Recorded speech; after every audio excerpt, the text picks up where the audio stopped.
Do you want to understand what your foreign colleagues are talking about in the meetings? Do you want to sound professional? If the answer to at least one of these questions is yes, here is 10 phrasal verbs that will help you in the workplace. Of course, if you use them. Let's get right to it. Bring forward can mean to introduce or show something. For example, if you have a good idea, bring it forward in the meeting. If you bring it forward now, the client might reject the idea. We should work on our pitch first. By the way, a pitch is a business idea that you present to a client, your boss, or potential investors. Bring forward has yet another meaning. When you'd like to move a meeting or event to an earlier date or time, you can say bring it forward. For example, our client has asked to bring the meeting forward from Thursday to Wednesday. If you'd like to postpone a meeting, you can ask to put it off until a later time. For example, would you mind if we put off the meeting until tomorrow? Or, we can't put off our project any longer, we have deadlines. If you need to cancel an event or a meeting, you can use the phrasal verb call off. For instance, she decided to call off the meeting at the last minute. Nobody's coming, let's call it off.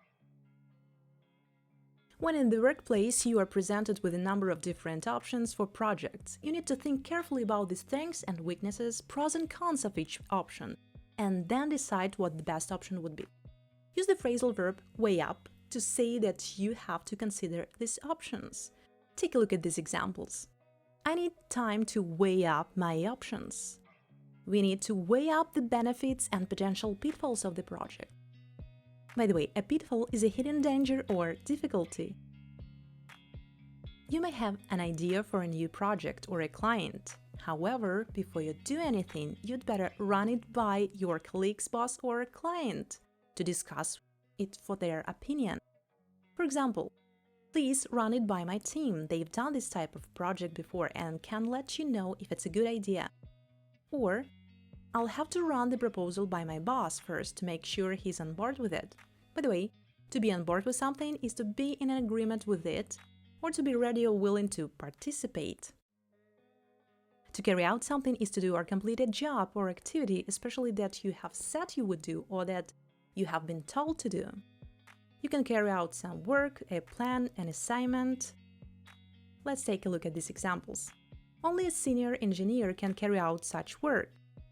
Even though the project has been floundering, I'm sure we can carry it out. By the way, to flounder is to be in an awkward or difficult situation. If a company is looking for new employees, then their objective is to take on new staff, meaning contract or hire. For example, unfortunately, we're not taking on any new staff.